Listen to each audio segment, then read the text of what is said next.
But जो जो हमारा जो मेन इशू है इंडिया के साथ, वो हमेशा कायम और दायम हमारे दिल में रहना चाहिए कि उनका इशू फॉर शॉर्ट टर्म के लिए अगर इंडिया जो है हाथ बढ़ाता है तो फिर चाहिए पाकिस्तान को कि वो अपना हाथ मिलाए और क्या कहते हैं इंडिया के साथ ट्रेड करे। तो इस लिहाज से अगर देखा जाए तो हमारे मुल्क के लिए, हमारी कौम के लिए, हमारी इकॉनमी के लिए ये बहुत अच्छा है कि हमें इंडिया के साथ ये ट्रेड जो उसको रिज्यूम करना चाहिए। उनका एक इमेज है दुनिया में कि वो पाकिस्तान को एज अ टेररिस्ट देखते हैं।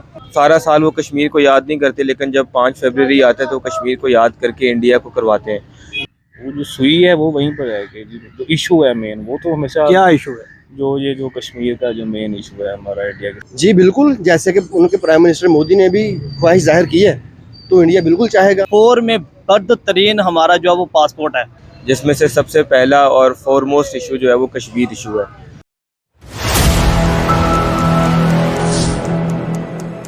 अस्सलाम वालेकुम, मेरा नाम है सादिक और आप देख रहे हैं पब्लिक एंटरटेनमेंट टीवी। आज हम जिस मौजू पर बात करने जा रहे हैं वो है पाकिस्तान में सैलाब की तबाहकारियाँ, और उस पर सारी दुनिया पाकिस्तान की जहाँ पे इमदाद कर रही है, वहाँ पे प्राइम मिनिस्टर मोदी की तरफ से भी तहनीती पैगाम आया है पाकिस्तान की तरफ। वो सैलाब ज़दगान के जो तबाहकारियाँ जो पाकिस्तान में हुई है उन पे वो गमज़दा हैं और उन्होंने हमदर्दी का इजहार किया पाकिस्तानी लोगों से। दूसरी तरफ पाकिस्तान के जो वज़ीर ख़जाना हैं उन्होंने कहा है कि इस हालात में हमें इंडिया के साथ ट्रेड रिज्यूम करनी पड़ेगी। अपने लोगों के पास जाएंगे, उनसे पूछेंगे क्या पाकिस्तान को इस हालात में ट्रेड इंडिया के साथ रिज्यूम कर लेनी चाहिए, क्या इंडिया भी हमसे ट्रेड करना चाहेगा या नहीं। आप प्राइम मिनिस्टर मोदी के पैगाम को किस तरह से देखते हैं? लोगों के पास जाएंगे और उनसे पूछेंगे उनकी राय। मेरी पर्सनल ओपिनियन होगी वीडियो के लास्ट में, इसलिए वीडियो को अंत तक लाजमी देखिएगा। और अगर आप हमारे चैनल पर नए हैं, चैनल को लाइक कर दीजिएगा, सब्सक्राइब कर दीजिएगा, बेल आइकन को प्रेस करना मत भूलिएगा। बढ़ते हैं वीडियो की जाए। अस्सलाम वालेकुम। वालेकुम अस्सलाम।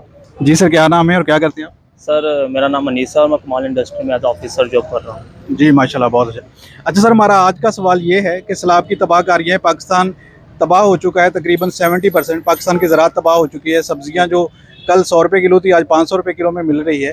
तो हमारे वज़ीर ख़जाना ने कहा है कि हमें इंडिया के साथ ट्रेड रिज्यूम करनी चाहिए। क्या हमें ट्रेड करनी चाहिए? और दूसरा ये है कि क्या इंडिया भी हमसे ट्रेड अप करना चाहेगा या नहीं?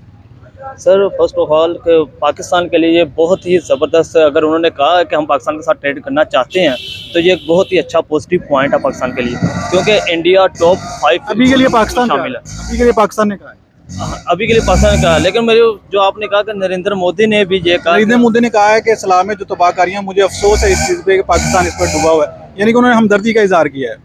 ठीक होगा, लेकिन सर करनी चाहिए। ये मेरा तो पॉइंट ऑफ व्यू यही है कि पाकिस्तान को इंडिया के साथ इकोनॉमी करनी चाहिए। पाकिस्तान को अपने सफारती ताल्लुकात को यूज़ करते हुए जो इस तरह भी है, पाकिस्तान को चाहिए कि वो इंडिया के साथ ट्रेड करे। जी, और पिछले दिनों जो हमारे पिछले प्राइम मिनिस्टर थे उन्होंने कहा था कि कश्मीर का अगर मुतनाज़ा हैसियत बहाल ना की तो हम इनके साथ कभी भी ट्रेड नहीं करें। उसको कैसे देखते हैं आप? नहीं सर, ये इस चीज़ का हल नहीं है कि हम कश्मीर अगर हमें उनको नहीं बहाल करते। ये हमारी नाकामियाँ इंटरनेशनल लेवल पे, हमारी ये सफारतकार की बहुत बड़ी नाकामियाँ। हम इसको कश्मीर इशू को एक पॉजिटिव व्यू के साथ इंटरनेशनल लेवल पे हम जिस तरह हमें पेश करना चाहिए था उस तरह हम पेश नहीं कर सके, जिसकी वजह से ये हमें प्रॉब्लम्स फेस करना पड़ी। अदरवाइज़ हमें अब भी चाहिए, हमारे पास अब भी है एक पॉजिटिव पॉइंट कि हम कश्मीर के इशू को एज अ यानी कि स्ट्रॉन्ग बिहेव के साथ हम इंटरनेशनल लेवल पे जाएं, अपने सफारतकार को मजबूत करें। आज़ादाना सफारतकार होगा तो सर ये कोई इशू नहीं है। अक़वाम मुत्तहिदा पे हमारी करारदादें पड़ी हुई हैं, उसके रिलेटेड हमें चाहिए कि हम अपने जो हमारे दोस्त ममालिक हैं हम उनको प्रॉपर साथ लें और वहाँ पे उसका सोल्यूशन लें। अगर सैलाब की वजह से इंडिया हमें हेल्प आउट करता है तो क्या हमें उनकी हेल्प ले लेनी चाहिए? जी सर, ले लेनी चाहिए, इसमें कोई इशू नहीं है। इंसान हमदर्दी अगर करता है तो वो बिल्कुल उसको ले लेनी चाहिए। इसमें कोई, अगर हम इसको अपनी अना का मसला बनाएंगे तो ये पाकिस्तान के लिए ही एक नुकसान है, पाकिस्तान के लिए बहुत बड़ा नुकसान है। पाकिस्तान को उनके साथ ट्रेड भी करनी चाहिए, पाकिस्तान को हेल्प भी ले लेनी चाहिए। दूसरा, कश्मीर का जो चूरन आज तक पाकिस्तानी अवाम को दिया गया, हमने आज तक उसके लिए किया भी कुछ नहीं कश्मीर के लिए, तो क्या इसको हमें एक साइड पर रख के मुस्तकिल तौर पर हमें उनके साथ कुछ अच्छे ताल्लुकात बना लेने चाहिए? जी सर, हमें उनके साथ बिल्कुल अच्छे ताल्लुकात बना लेने चाहिए, क्योंकि वो हमसाया भी है, हमें उसके साथ बिल्कुल अच्छा ताल्लुकात बनाना चाहिए। कोई भी मुल्क है हमसाए जो है वो बहुत ज़्यादा डिपेंड करते हैं किसी भी मुल्क पर, तो हमें कश्मीर का इशू भी हमें साथ रखना चाहिए, लेकिन हमें उनके साथ अपने ताल्लुकात ख़राब नहीं करने चाहिए, क्योंकि पाकिस्तान का उनका एक इमेज है दुनिया में कि वो पाकिस्तान को एज अ टेररिस्ट देखते हैं। दुनिया में भी हमें मगरबी मुमालिक भी हमें एज अ टेररिस्ट ही देखते हैं कि ये हमारा जो है टॉप 4 में बद तरीन हमारा जो है वो पासपोर्ट है दुनिया की। अगर देखा जाए तो नीचे से 204 चौथे- मुमालिकों में इसमें चौथे नंबर पर हमारा पासपोर्ट है। जो क्या है कि हम इंटरनेशनल लेवल पे हम अपने आप को डिपेंड ही नहीं कर सकते, हम अपने आप को फेस यानी कि किसी भी मुमालिक में हम प्रॉपर तरीके से अपने को फेस नहीं कर सकते। क्यों नहीं फेस करते? ये हमारी सफारतकार की, हमारी उनकी नाकामियाँ की वजह से हम फेस नहीं कर सके। लेकिन हमें एक इंटरनेशनल लेवल पे फेस टू फेस एक दूसरे के साथ ताल्लुकात रखने चाहिए। जी, जिस तरह से हम बिलावल भुट्टो जरदारी हैं जिनको कुछ भी नहीं पता सियासत के बारे में, उनको अगर वजीर खारजा लगा जो कि पाकिस्तान की दूसरी बड़ी अहम पोस्ट है, तो पाकिस्तान के हालात भी ऐसे ही रहेंगे। जी बिल्कुल सर, ऐसे कि मैं रूसी सियासत पर यकीन नहीं रखता। जी सर, बहुत थैंक यू सर। वालेकुम अस्सलाम। जी सर, क्या नाम है आपका? काशिफ मुख्तार। काशिफ भाई, हमारा आज का टॉपिक ये है कि पाकिस्तान को पिछले हफ्ते से बहुत सैलाब की तबाहकारियाँ है, डूबा पड़ा है, मईशत तबाह हो चुकी है, हम कर्ज़ के लिए भीख मांग रहे हैं। कल हमारे वज़ीर ख़जाना ने कहा है कि हमें इंडिया के साथ ट्रेड को रिज्यूम कर देना चाहिए। दूसरी तरफ प्राइम मिनिस्टर मोदी का भी पैगाम आया है कि मैं पाकिस्तान की इस दुख की घड़ी में उनके साथ हूँ। क्या पाकिस्तान को ट्रेड उनके साथ शुरू कर देनी चाहिए या नहीं? If we think about deeply about the economy of Pakistan, then we should start. We should resume. This is a positive impact. It could be better. चले, ये तो दोनों के लिए अच्छा है, लेकिन पाकिस्तान के अगर सिनेरियो को हम देखें, पाकिस्तान को जिस तरह ज़रूरत है, क्योंकि हमें लग रहा है कि जिस तरह हमारी सब्जियां, टमाटर, हर चीज़ महंगी हो गई है, तो क्या हमें आसान और सस्ती चीज़ें मिल सकेंगी इंडिया से? क्या हम सिर्फ इस मतलब के लिए कर रहे हैं? जहाँ तक हमारे अवाम के फ़ायदे के लिहाज से हम कह सकते हैं कि ये बहुत बेहतर है, क्योंकि पिछले हफ्ते या पिछले महीने की सैलाब की तबाहकारी की वजह से पाकिस्तान की जो ज़राअत की सनत है, सब्जियां हैं, एग्रीकल्चर है या जो गार्डनिंग है, जो बहुत मुतासर हुई है। तो इस लिहाज से अगर देखा जाए तो हमारे मुल्क के लिए, हमारी कौम के लिए, हमारी इकॉनमी के लिए ये बहुत अच्छा है कि हमें इंडिया के साथ ये ट्रेड जो उसको रिज्यूम करना चाहिए। और दूसरी तरफ जो हम कहते हैं कि कश्मीर की सूरत हाल बहाल ना हुई तो हम इनके साथ ट्रेड नहीं करेंगे, जो हमारे पीछे मामलात रहे हैं, क्या उनको एक साइड पे रख देना चाहिए अभी के लिए? भाई, इस वक्त तो हम मौजूदा सूरत हाल को मद्देनज़र रखेंगे, तो इस लिहाज से वो तो एक सियासी इशू है। That is not economic problem, that is a political problem, political issue. तो हमें यही चाहिए कि हम रिज्यूम कर दें। अवाम का, मुल्क का बेहतरी सोचनी चाहिए। तो क्या इंडिया भी चाहेगा कि वो पाकिस्तान से ट्रेड दोबारा स्टार्ट कर दे? जी बिल्कुल, जैसे कि उनके प्राइम मिनिस्टर मोदी ने भी ख्वाहिश जाहिर की है, तो इंडिया बिल्कुल चाहेगा। अगर इंपोर्ट एक्सपोर्ट पाकिस्तान से शुरू कर दिया है तो उनको भी तो फ़ायदा होगा ना, डेफिनेटली उनको भी तो मिलेगा। डेफिनेटली उनकी चीज़ें हम इस्तेमाल करें। हमारे पास तो ज़र मुआवजा मिलेगा उनको, हमारे पास तो कुछ नहीं है उनको देने के लिए, लेकिन उनके पास तो बहुत कुछ है। हाँ, तो इसके बदले में ज़र मुआवजा लेंगे ना हमसे। जी बिल्कुल, इसके लिहाज से उनके लिए बहुत अच्छा है। डेफिनेटली उनका फ़ायदा हो जाएगा और हमारी जो मीशत है वो कुछ देर के लिए संभल सकेगी, हमें सस्ती सब्जियां मिल सकेंगी, जो हमारे रोज़ खाने पीने की प्रॉब्लम है थोड़ी दूर हो। वक्त की ज़रूरत को सबसे पहले मद्देनज़र रखना चाहिए, हालात चाहे कैसे भी हों। तो हमारी हुकूमत को चाहिए कि इस चीज़ को रिज्यूम करें, सही है। आवाम की भलाई के लिए, मुल्क की बेहतरी के लिए, इकॉनमी के लिए ये ट्रेड जो है ये रिज्यूम होनी चाहिए। जी बहुत शुक्रिया, थैंक यू। अस्सलाम वालेकुम। वालेकुम सलाम। जी सर, क्या नाम है आपका और क्या करते हैं? सर, मेरा नाम असद बशीर है, मैं रहीमिया ख़ान से बिलोंग करता हूँ और मैं यहाँ पे इंजीनियरिंग यूनिवर्सिटी में पढ़ रहा हूँ। जी माशाल्लाह, फिर तो आप बड़े अच्छे तरीके से जानते होंगे जो सैलाब की तबाहकारियाँ हैं, जिसमें पूरा मुल्क और आपका शहर भी डूबा हुआ है। तो हमारे वज़ीर ख़जाना ने कहा कि सैलाब की तबाहकारियों की वजह से हमारी ज़राअत, हमारी सब्ज़ियाँ जो कि नापैद हो चुकी हैं, सूरत हाल बहुत मुश्किल से मुश्किलतर हो चुकी है। जो चीज़ 50 रुपये की थी वो 500 रुपये की हो चुकी है। तो हमें इंडिया के साथ ट्रेड रिज्यूम करनी चाहिए, स्पेशली ज़राअत के सेक्टर में। तो क्या हमें करना चाहिए या नहीं? सर, आई थिंक अगर तो ये एक पॉजिटिव पॉइंट है हमारे फ्लड रिलीफ कैंप्स के लिए और लोगों के लिए, अगर हमारी कंट्री के लोगों को ये बेटर एक अपॉर्चुनिटी है तो आई थिंक कर लेना चाहिए। थोड़ी टाइम के लिए डिफरेंसेस असाइड करके ना एक दफ़ा मुल्क का सोचना चाहिए। सारे जितने भी सियासतदान हैं उन्हें चाहिए कि एक कंसेंसस करें और जो है एक ही मोटिव पे आएँ और फ्लड रिलीफ प्रोग्राम्स के लिए जो है ना ज़्यादा से ज़्यादा पैसा इकट्ठा करें। क्या हमें हमेशा के लिए नहीं अपने लोगों का सोचना चाहिए? हमारे पड़ोस में एक बेहतरीन मईशत है जहाँ से हमें हर चीज़ सस्ती मिल सकती है और वो बहुत बड़ा एक सस्ता मुल्क भी है। तो क्या हमें नहीं चाहिए कि हम उसे छोड़ के सारी दुनिया के लिए भागे फिरते हैं सिर्फ अपनी अना की खातिर? सर, हमें बिल्कुल चाहिए, ज़ाहिर सी बात है, अना को मारना पड़ता है और जिस तरह के क्या कहते हैं हमारे हालात हैं, हमें चाहिए कि हम अपनी आवाम के लिए सोचें और हम जितने भी सियासतदान हैं उन्हें चाहिए कि वो अपने से ज़्यादा जो है ना मुल्क के बारे में सोचें। मुल्क जो है वो कौम से ही बनता है, तो कौम के बारे में सोचें। इस मौके पर प्राइम मिनिस्टर मोदी की तरफ से भी पैगाम आया कि इस दुख की घड़ी में वो पाकिस्तानी अवाम के साथ हैं, और अगर इसको अच्छा जेस्चर लें और पाकिस्तान अगर अपने तल्लुकात इस टाइम पे इंडिया के साथ बहाल कर लेता है तो उसको अगर लॉन्ग टर्म के लिए कैसा सोचते हैं, करना चाहिए या नहीं? सर लॉन्ग टर्म के लिए तो खैर नहीं, ये जो जेस्चर है ये तो हर वर्ल्ड की कंट्रीज़ के लिए आता है। कोई भी इंडिया में भी अगर मिसहैप होता है तो पाकिस्तान के डिप्लोमेटिक रिलेशंस एक करने के लिए जो है वो एक दी जाता है स्टेटमेंट इस तरह का, तो वो उसको ज़्यादा सीरियस नहीं है। हाँ, फॉर शॉर्ट टर्म के लिए अगर इंडिया जो है हाथ बढ़ाता है तो फिर चाहिए पाकिस्तान को कि वो अपना हाथ मिलाए और क्या कहते हैं इंडिया के साथ ट्रेड करे। मामला कहीं ना कहीं से तो स्टार्ट होते हैं, अगर ट्रेड स्टार्ट होती है, हम ज़रा सब्जियां ही उनसे इंपोर्ट कर लेते हैं तो इससे आगे भी मामला बढ़ सकते हैं, बाकी सेक्टर्स में भी हम उनसे हेल्प ले सकते हैं। जी बिल्कुल ले सकते हैं, लेकिन जाहिर सी बात है उससे पहले जो है कुछ ऐसी चीज़ें हैं जो हमें इंडिया के साथ टेबल टॉक करनी पड़ेगी, जिसमें से सबसे पहला और फॉरमोस्ट इशू जो है वो कश्मीर इशू है। जब तक वो सॉल्व नहीं होगा तब तक जो है हम जो है किसी और कंसेंसस पे नहीं आ सकते। तो कश्मीर का इशू आज तक हल नहीं हो सका, क्या इसको हम एक साइड पे रख के इसके लिए हम जो मामलात हैं जो जैसे पहले चल रहे हैं चलते रहने, बाकी मामलात को हम बेहतर भी बना सकते हैं? बिल्कुल सर बना सकते हैं, लेकिन अब देखें हमारे सियासतदान ऐसे हैं कि वो कश्मीर इशू को भी एक जो है पैरेलल में लेके जाना चाहते हैं अपनी सियासत के लिए, कि सारा साल वो कश्मीर को याद नहीं करते, लेकिन जब 5 फरवरी आता है तो कश्मीर को याद करके इंडिया को करवाते हैं। बिल्कुल कश्मीर इशू भी एक इम्पॉर्टेंट इशू है और इकनॉमिक इश्यूज़ भी हैं, उनको चाहिए कि दोनों जो है पैरेलल लेके चलें। अगर कश्मीर इशू पे कोई प्रोग्रेस नहीं हो रही तो उस पर प्रोग्रेस करें, टॉक्स करें, टेबल टॉक्स करें, कॉन्फ्रेंसेस करें, दोनों डिप्लोमेटिक रिलेशंस अच्छे करें।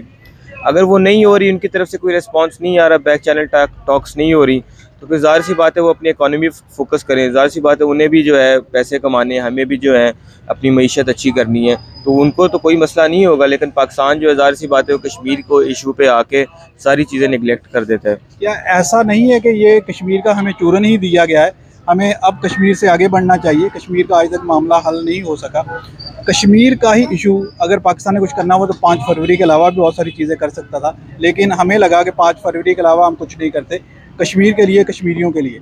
अब कश्मीर में अगर आर्टिकल 370 हटा है, वहाँ पे खुशहाली आ रही है, डायरेक्ट इन्वेस्टमेंट इंडिया की तरफ से वहाँ पे आ रही है, अरबों डॉलर्स वहाँ पे आ चुके हैं, तो क्या कश्मीरियों को भी हक नहीं कि वो आप आगे बढ़ें? या सारी हमने 2 दहाइयाँ देख ली हैं इसको, कश्मीर के इशू को ऐसे ही? बिल्कुल सर आपकी बात सही है, लेकिन इंडिया आप देखें एक सुपर पावर कंसिडर होती है आज के टाइम पे। अगर उन्होंने ये आर्टिकल 370 प्रोवोक किया या इन्वोक किया है अपने इंडियन ऑक्यूपाइड कश्मीर, तो उनकी एक वजह है कि वो उनकी बेस स्ट्रॉन्ग है। पाकिस्तान जो है इस टाइम वैसे ही मईशत का एक मईशत में मकरूज़ है वो, उसके अलावा वो कश्मीर पे एक स्ट्रॉन्ग स्टैंड नहीं ले सकता, क्योंकि इंटरनेशनल जितनी भी एजेंसीज़ हैं वो पाकिस्तान को एक क्रेडिबल नेशन नहीं समझती, और वो इसलिए नहीं समझती कि हमारी हरकतें कुछ ऐसी हैं, कुछ हमारे जो पॉइंट्स हैं जिनको उन्होंने पकड़ा हुआ है। तो बिल्कुल पाकिस्तान जो है वो कर सकता है अपने पाकिस्तान ऑक्यूपाइड कश्मीर, क्या कहते हैं, पाकिस्तान एडमिनिस्ट्रेट कश्मीर में, लेकिन जाहिर सी बात है कि अब ये तो कुछ बेहतर पता होगा जो ऊपर बैठे हुए हैं, लेकिन उन्हें चाहिए कि सीखें, पब्लिक पॉलिसी सीखें, किस तरह वो गवर्नेंस कर सकते हैं। जी, इंडिया से सीखें, जिस तरह से उनके फॉरेन मिनिस्टर हैं, जैसे वो यूरोप के लिए उनके पिछले बयान, हमारे इमरान खान साहब भी अपने जलसों में उनके बयान चला रहे हैं कि उनकी एक आज़ाद खारजा पॉलिसी है और हम अभी भी लोगों के ऑर्डर्स के गुलाम रहते हैं और उनकी ही ज़रूरियात के मुताबिक अपना लाया अमल तैयार करते हैं, अपनी फॉरेन पॉलिसी को उस तरह तैयार करते हैं। तो क्या हमें इंडिया से ही नहीं सीख लेना चाहिए? बिल्कुल सर सीखना तो चाहिए। कहते हैं कि जी दुश्मन की अगर कोई भी बात अच्छी हो ना वो माननी चाहिए, और अगर इंडिया किसी चीज़ में या फिर फॉरेन पॉलिसीज़ में अच्छा है तो हमें बिल्कुल एक्सेप्ट करनी चाहिए। जैसे कि अब इंडिया जो है रशिया के साथ ट्रेड कर रहा है, बावजूद इसके कि अमेरिका ने उस पर सैंक्शंस का लगाया है, कि लेकिन वो इसलिए लगाया है कि वो एज अ कंट्री स्ट्रॉन्ग है।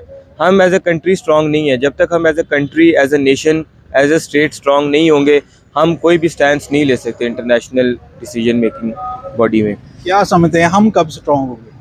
Sir change begins with your self. जब तक हम कौम जो है नहीं बदलेंगे, अपने आप के अंदर चेंज नहीं लाएंगे, वह तब तक हमारे हुक्मरान नहीं चेंज होंगे, तब तक हमारे हालात नहीं चेंज होंगे। तो सबसे पहले हमें अपने अंदर चेंज लाना पड़ेगा और अपने आप को बेहतरी की तरफ लेके आना पड़ेगा। जी सर, बहुत बहुत शुक्रिया, थैंक यू। अस्सलाम वालेकुम। वालेकुम सलाम। जी भाईजान, क्या नाम है आपका? मोहम्मद शहरोज़। शहरोज़ भाई, हमारा आज का टॉपिक ये है, आपसे ये सवाल है कि आपको पता होगा पाकिस्तान में सैलाब आया हुआ है कुछ दिनों से और बहुत ज़्यादा तबाही मचाई है उसने, और दूसरी तरफ प्राइम मिनिस्टर मोदी जो इंडिया के प्राइम मिनिस्टर हैं उन्होंने भी दुख और अफसोस का इजहार किया। सारी दुनिया पाकिस्तान को इमदाद कर रही है। और हमारे जो वज़ीर ख़जाना हैं, कल उन्होंने कहा है कि हम इंडिया के साथ दोबारा ट्रेड शुरू कर सकते हैं। तो क्या समझे, पाकिस्तान और इंडिया की ट्रेड खुलनी चाहिए इस टाइम पे, या समझते हैं कि बंद ही रहनी चाहिए? ट्रेड तो देखें, ट्रेड एक अलग चीज़ है, ट्रेड होनी चाहिए, बट जो जो हमारा जो मेन इशू है इंडिया के साथ, वो हमेशा कायम और दायम हमारे दिल में रहना चाहिए कि इनका इशू, ये लोग जो हैं, बेशक एक लोग के इनका कोई जानवर मर जाता है, ये टीवी शो पे बैठ के रोते हैं कि जी ये इंसानियत के ख़िलाफ़ है ये, तो ये जो वहाँ पे जो इतने लोग रोज़ कितनी माओं के बेटे उन्होंने खो लिए, तो वो भी आई थिंक वो बोलनी नहीं चाहिए हम लोगों को। बाकी ट्रेडिंग जो है ये एक अलग बिजनेस है, ये तो फिर चलता है। दुनिया में जंगें भी होती हैं, उनकी ट्रेड भी चलती रहती है। चाइना और इंडिया की भी जंग हुई है, लेकिन वो उनकी ट्रेड आए दिन बढ़ रही है। तो क्या समझते हैं कि पाकिस्तान क्यों अपनी ट्रेड रोक लेता है? अगर हमें अपने पड़ोसी देश से दुनिया की सस्ती चीज़ें मिलती हैं, तो क्यों नहीं हमें ट्रेड करनी चाहिए? हमारे लोगों के लिए आसानियाँ पैदा होगी। हाँ जी, नहीं देखें, वो देखें ना, उनका अभी पता चला कि जी वो रशिया के साथ, अब हमारे यहाँ पे पेट्रोल की आप देख ले क्या प्राइस है, वो भी तो कर ही रहे हैं ना। वो इंडिया को छोड़े इंटरनेशनली वो कितनी ट्रेड कर रहे हैं, तो हम तो फिर वो पड़ोसी मुल्क है, ट्रेड तो चल नहीं रही है। उनका भी फ़ायदा है, हमारा भी भला है उसमें। ट्रेड होनी चाहिए। और इंडिया अगर पाकिस्तान के लोगों की हेल्प करता है, सैलाब ज़दगान की इमदाद के लिए आगे बढ़ता है, तो पाकिस्तान को इमदाद लेनी चाहिए। इमदाद देखें, वो जो है अभी कल पता चला हमें कि जी वो इमरान खान ने वो फंड रेजिंग की, जो भी इंटरनेशनल, वो अगर कोई लोग हैं, बेशक इंडिया में हैं या पूरी दुनिया में जहाँ से भी हैं, वो अगर कर रहे हैं, एक उनकी एक अच्छी एक नीयत है, तो फिर तो आई थिंक बनता है, कोई बात ले लेनी चाहिए। भारत एक बड़ी मईशत है, वो पाकिस्तान को अगर हेल्प आउट करना चाहता है, पाकिस्तान के दोबारा से तल्लुकात में क्या समझते बेहतरी आएगी इन सब चीज़ों से? बेहतरी का मैं नहीं कहूँगा कि आए, क्योंकि वही बात ना कि वो जो सुई है वो वहीं पर है कि जो इशू है मेन, वो तो हमेशा क्या इशू है? जो कश्मीर का जो मेन इशू है हमारा इंडिया के कश्मीर पे तो उन्होंने जब से आर्टिकल 370 हटाया, वहाँ पे लोग अब खुशहाल है। वहाँ पे डायरेक्ट इन्वेस्टमेंट आ रही है इंडिया की तरफ से, कई हज़ार करोड़ पर वहाँ पे इन्वेस्टमेंट आ चुकी है। वहाँ पे जो स्टोन पल्टिंग कभी हुआ करती थी, अब वो अभी कभी नज़र नहीं आई। पहले जैसे वीडियोस आती थी बाहर निकले, अब वो भी नहीं आ रही। तो वो लोग फिर तो अच्छी बात है, फिर तो अच्छी बात है ऑब्वियसली, इंटरनेशनली भी और पीस को कायम रखना फिर तो अच्छी बात है। लेकिन ऐसे पहले भी हो चुके हैं, फिर हालात ख़राब हो जाते हैं, फिर वही सिस्टम चल तो पड़ता है। क्या आप ये समझते नहीं कि ये पाकिस्तान हुकूमत का ही हमें कोई चक्कर दिया हुआ है कश्मीर इशू का? हालांकि इतना कोई बड़ा इशू है नहीं। नहीं, पाकिस्तान का नहीं इशू, असल में पाकिस्तान जो मुझे लगता है, वो जो उनका जो मीडिया, वो तो इस बात को दबाता है कि ये ना बताया जाए लोगों को, ना दिखाया जाए, बट वो प्रॉब्लम है। सही है। और पिछले वो साल क्लेम करते हैं कि जो हमारे पास आज़ाद कश्मीर है वो उनका पार्ट है, उनका आज़ाद कश्मीर है, वो उसे वापस भी ले लेंगे। वो आए रोज़ वहाँ से वीडियोस आती है कि वहाँ हालात को इतने अच्छे नहीं है। वो कई ऐसी वीडियोस भी हैं जिनमें वो इंडियन प्राइम मिनिस्टर को पुकार रहे हैं कि हमारी हेल्प के लिए आए। उसको आप कैसे देखते हैं? जो ये है ना कि वो कह देते हैं कि जी ये हमारा पार्ट है, असल में प्रॉब्लम यही है ना, प्रॉब्लम है मीडिया का। वहाँ का मीडिया उन्हें बताता ही है, वहाँ की जो जर्नलिज्म है, वहाँ की जो किताबें हैं, वो उनको यही बताता है कि भाई ये हमारा था। सही है। ठीक है, 1947 में जो हुआ था वो अलग था, रियलिटी तो वो बता ही नहीं रहे। तो वो क्या है रियलिटी आपकी नज़र में? रियलिटी देखें, वही आप हिस्ट्री उठा के देखिए, उसमें रियलिटी यही है कि वो कश्मीर पाकिस्तान आज़ादाना वो एक रियासत थी, वो पाकिस्तान के साथ मिला था। क्या ऐसा नहीं होना चाहिए कि हमें अब इन बातों से आगे बढ़ना चाहिए? क्योंकि दुनिया अगर पाकिस्तान कश्मीर पे आज तक किया भी कुछ नहीं है, सिवाय उस पर आवाज़ उठाने के, वहाँ पे जुल्म हो रहा है ऐसी चीज़ें करने के, कोई ऐसी चीज़ नहीं पाकिस्तान की तरफ से की कि जिससे उनके लिए कुछ बेहतरी आ सके या उनको हम आज़ाद करवा सकें, या जो भी हम समझते मामला। क्या हमें खुद के लोगों का पहले सोचना चाहिए या कश्मीर का? नहीं, कश्मीर एक इंसानियत का मुद्दा है, वो खुद का तो चलो जो है सो है, लेकिन वो एक इंसानियत का मुद्दा, और वो सिर्फ हमारे लिए नहीं, वो एक वर्ल्ड वाइड प्रॉब्लम है, वर्ल्ड वाइड इशू है। ठीक है, आज वो मुतनाज़ इलाका है, वो इशू भी अलग है, लेकिन क्या हमें आगे बढ़ना चाहिए? हमें ट्रेड भी करनी चाहिए इंडिया से, अपने तल्लुकात में मामूल पे लाने चाहिए। ट्रेडिंग अलग है, ट्रेडिंग वो तो एक बिजनेस है ना, आप कुछ लेके आप कुछ दे रहे हो उन्हें, वो तो अलग चीज़ है, ट्रेडिंग तो चलती रहने। बट मैंने वही पहले बात की ना कि जो इशू है ना, जो वो जो सुई है, वो अभी तक वही है। जी सर, बहुत थैंक यू। जी तो व्यूवर्स, हमने जानी अपनी पब्लिक की राय, फैसला आप खुद कीजिएगा। मेरी पर्सनल ओपिनियन ये है कि अगर इंडिया के साथ अब तल्लुकात अगर बहाल होते हैं तो उसको कंटिन्यूसली चलना चाहिए। सारे इश्यूज़ को एक साइड पे रख के वो मामला बातचीत के साथ हल करने चाहिए।